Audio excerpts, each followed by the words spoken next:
We're going to talk a little bit about targets and target selection. This target that's next to me is an SEB target. I like this target quite a bit, and the reason why is because it offers me a lot of different options.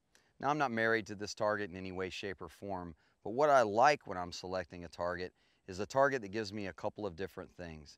I like being able to shoot at a silhouette, but it's too broad of a target to give me a precise aiming point.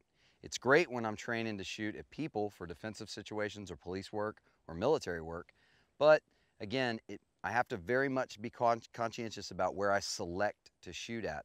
The reason why I like this particular target and targets like this are because it gives me different options in shapes that are different sizes. So I can use precise points of aim like the apex of this triangle, or I can use precise dots and numbers, and I can have people call out different numbers and I can shoot that number. I can make very precise shots in different locations on the target, but what it gives me also is a very usable target, which means I can shoot at this box, that one, and then down both sides, and I've got 9 different things to shoot at on the same target.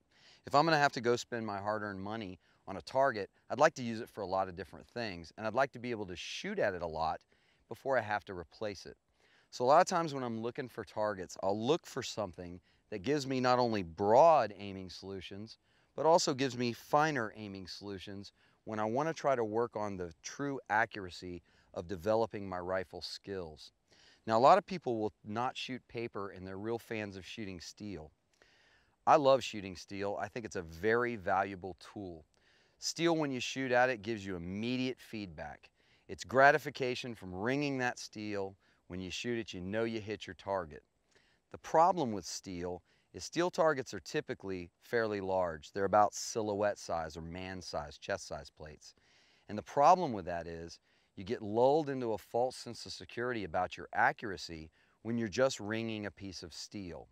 Again, it's great for feedback, and it's great when you're shooting by yourself or you don't want to transit back and forth to the target to check it all the time.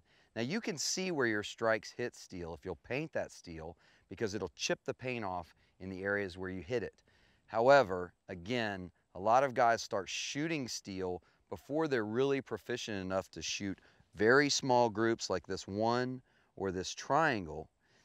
And what happens is they think they're phenomenally good shooters and accurate shooters because they can hit a piece of steel that's this big.